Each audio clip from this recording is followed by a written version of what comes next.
your leadership in this community. Where are you, Don? And thank Don for all of his great work. Congressman DeSaulnier actually was on the California Air Resources Board. Mark, I'm honored to hold your seat, and from your great leadership, and as Assemblyman Thurmond mentioned, bringing these kinds of programs to where we are today. We have amazing leadership in this community that comes from residents up to the elected officials, and everybody up here has been working to make fighting climate change effective in California, and helping really include equity issues from Rebecca Kaplan's role in the Bay Area Quality Management District, from Tony Thurmond's role in advancing legislation in the Capitol, to Mark's role in Congress, as well as his whole history here in California. So I'm really proud to be amongst all of them, and as well as the environmental justice organizations who are part of this battle. Today, we are hoping that this project will reach out to lower-income Californians here in the Bay Area and help them buy a clean vehicle. And when we look at the results of this program, we will then be able to take the successes and scale this up statewide. As Assemblyman Thurmond said, there is no reason why everyone in California should not be part of the new economy and the cleaner fuel economy. So what's great too is that we understand that while California is leading the way, we want to make sure that we're taking care of our own communities as much as a program we're trying to scale up nationally and internationally. It's about helping people in our own communities. And we're able to get to this point because it's residents in these communities who've advocated for these types of policies. So I want to thank the residents of North Richmond and residents in disadvantaged communities across this state for advancing these policies that the legislature has approved that allow us to provide this funding. I know the Air Resources Board is very proud of its nearly $1 million grant to Community Housing Development Corporation, and it's monies that are collected from the largest emitters of greenhouse gases in our state. So we're plowing that money back into our local communities and helping residents get to work, shop, play, take their families out with these new vehicles.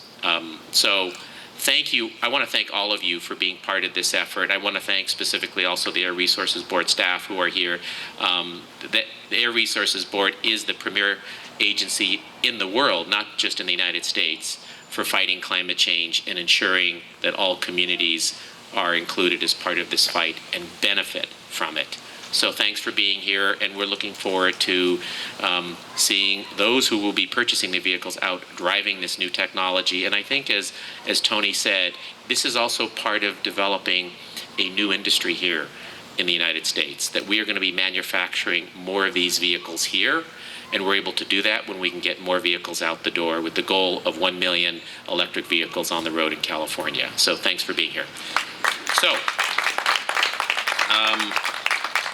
I am now going to introduce Congressman DeSaulnier, who actually, this Center for Health that's located right here was, this was before I was on the board. When Mark DeSaulnier was on the Board of Supervisors, he helped lead the effort to build the Center for Health here in North Richmond a few years ago. And Mark, thanks for your leadership here in Contra Costa and now in Washington on all the issues I know that you care so deeply about. Mark DeSaulnier. Well, thank you, John. And like Tony and John, I just want to thank everybody. Don, it seems like every time I'm in West County, I'm at an event that you're part of, and you do such a wonderful job in your organization for this community and all over the Bay Area for disadvantaged communities. So thank you for what you do. Thank you to John, a former colleague on the Board of Supervisors. We had some fun there. We were troublemakers in the best possible way. Yes, and we still are. Rebecca, it's great to be here with you and to see you. And Tony. And to CARB, I'd just like to echo what John said, having spent almost 10 years on the Air Resources Board representing the Bay Area Air Quality Management District, as John is now, and the uniqueness of CARB and the understanding that we should all have that the people who wrote the U.S. Clean Air Act were smart enough to let California go beyond what U.S. EPA does. And when CARB does it, then other states, based on public health findings come up to that standard. So frequently when CARB has a hearing, it's a national hearing and really an international hearing, and they get the best and the brightest from all over the world. So it's always wonderful to be here in Richmond, but it's particularly wonderful to be with all of you and the Air Resources Board and the remarkable work they're doing. And then the legislature this year, Tony, there's always been the struggle with clean air, where it was something that was perceived, and often, too often, actually reality, that it was something for the suburbs and for communities that were more advantaged. John and I had a meeting at Tesla not long ago, and the chairman of that wonderful company was telling us that he needed more tax credits. I'm like, man, it's pretty hard to give tax credits for cars that are over $100,000 already, even though we do because we support the technology. So this is an example in the legislature this year in particular, where people like Tony, Latino caucus, African American caucus, really insisted that cap and trade funds are proportionate, at least proportionate, and really should be disproportionately put into disadvantaged communities. Because when we look at inequality in the United States, what we often don't realize the public health inequality, that communities of color are way too often disadvantaged by whether it's obesity, cardiovascular disease, asthma. They are disadvantaged. So they need more of an investment from all of us. So this is an example of putting that investment. And if memory serves me, from when I was on the board, I think about 20% of the vehicles contribute 80% of the traditional pollutants. So we want to get those cars off the road, and of course those are the cars that are less expensive and are older, so we need to get those off the road. So this is the kind of thing, kind of investment what we need to do to make sure everybody has access to the absolute cleanest cars, and then that all communities benefit from the work that CARB and John, the legislature, and local government's doing. So congratulations, and with that I want to introduce somebody who I met when she was an advocate before she got into elected office. When I was on the Air District and MTC, Rebecca Kaplan was an outspoken representative to make sure that everybody got the advantages of investments in public health, and now she's the at-large member on the Oakland City Council. My good friend, a wonderful advocate, Rebecca Kaplan.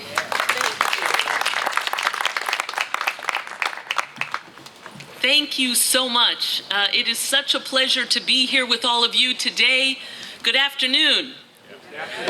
My name is Rebecca Kaplan, and I have the distinct honor to represent the entire city of Oakland as a council member at large.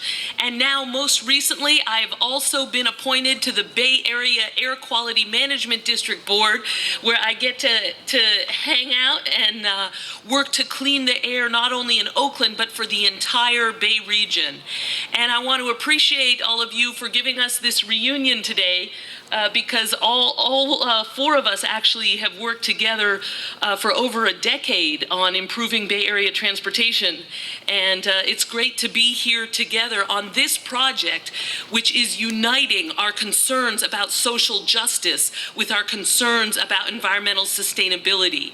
And we are showing that those issues are not separate, and that in fact when we talk about who needs to care about issues of air pollution, that it's not a fringe issue. It's an issue that only matters to those of us who need to breathe. And that's all of us, by the way, in case we weren't clear who we meant by that. And so this is not a small issue.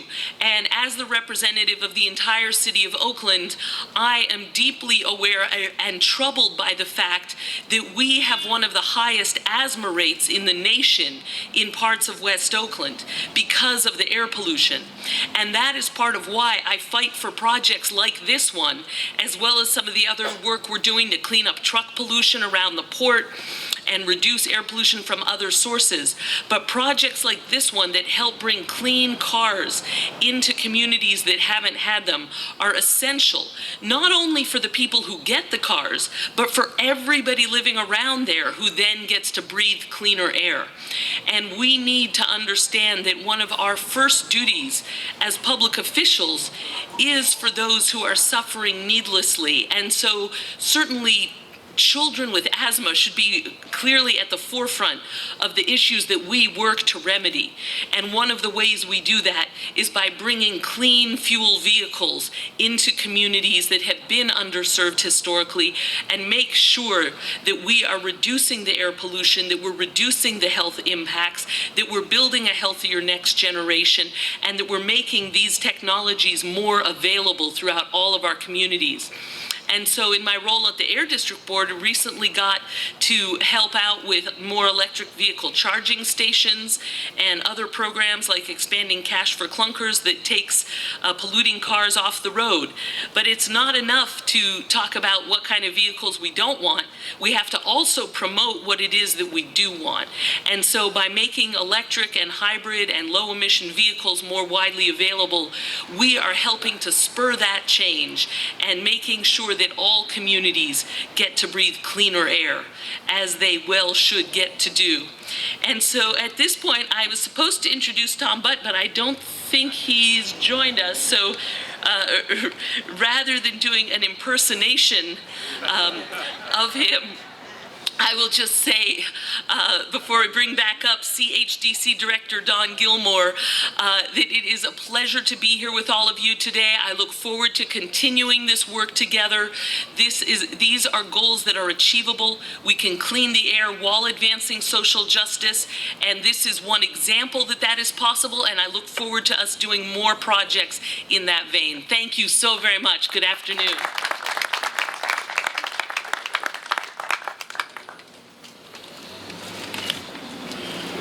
So I just want to take care of a little business here of some of our supporters that are in the program with us.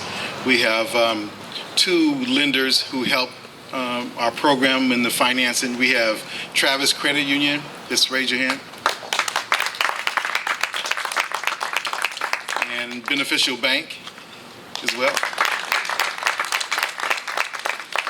We got our start from some local foundations here who got together to start us to get interested in this program. And they were the San Francisco Foundation, the YH Soda Foundation, the Haas Foundation, and the Thompson Foundation. So we wouldn't have got our start without their initiative. So we're very excited about where we're going with this. But before you go, you have to hear some stories, and they are compelling. And to introduce those speakers, let me bring up Vivian Raranji, who is the director of the program.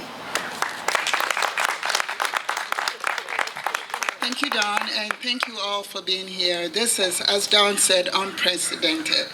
This program is great.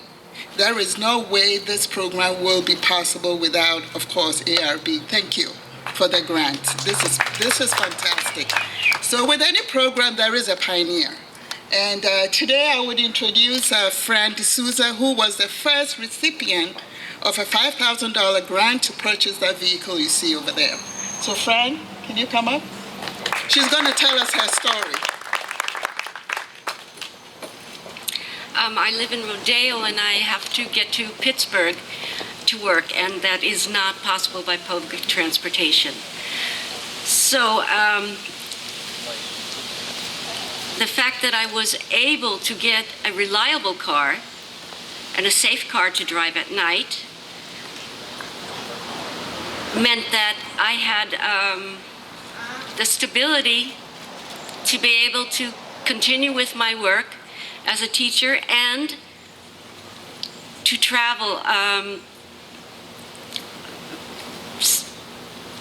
carefully. Anyway, I want to say the CHDC people are great, warm people. They do wonderful financial education. They're with you every step of the way, from the purchase and to making a good financial plan. Because of this program and because I was able to receive money from the state, I was able to put $3,000 into my continuing education at UC Berkeley this year. And I am able to display the Ways to Work brochure in my classroom so that my other adult students in Pittsburgh can know that this is possible for them, and several of them have checked it out. And I just want to show you my PG&E bill, which says that even though I am charging my car at home, I am still using less electricity than a similar home. Wow. So we can afford it.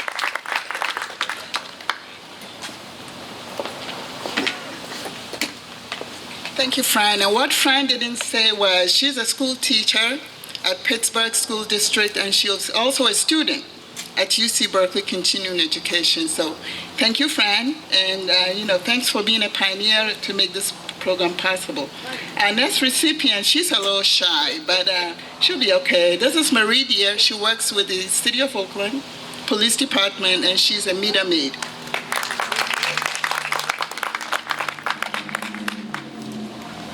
Hi, welcome everybody.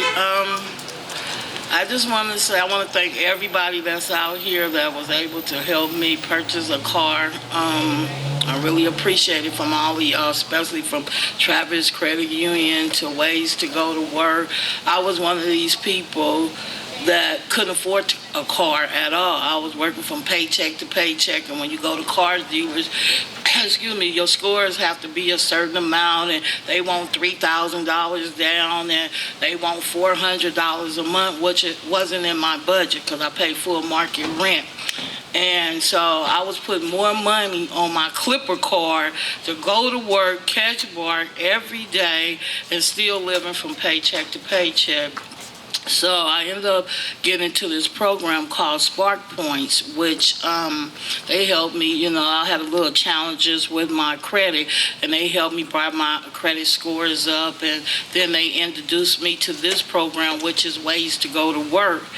And so that's when I got introduced to Miss Muella, and she was there every step of the way with me through the whole program. Everything she told me to do, I did it, and now that's my car over there. I have a 2014 Insight hybrid car. I love it to death. I'm a person that have asthma.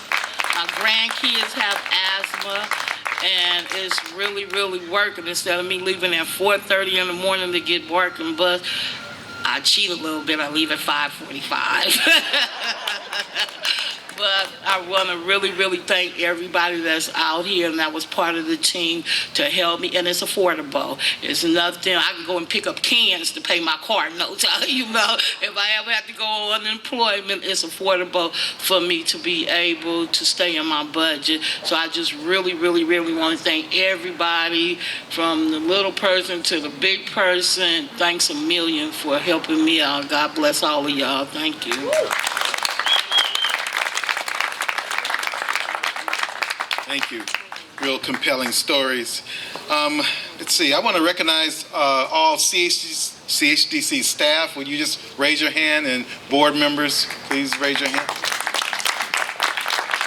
A lot of the work that's done behind the scenes and the work at night with the board to allow us to accept these challenges. We have a terrific board that allows us to do things to benefit the communities we serve. Just wanted to ask one more thing again. If any media person did not get a package, they're still available over there. And if there's any questions you have about the program, we'll entertain them now, or people will be around for you to speak with. But the formal, this concludes our press conference, but we will entertain questions for anybody who may have them. Check out the vehicles. Check out the vehicles, absolutely right. So thank you guys for coming. I appreciate it.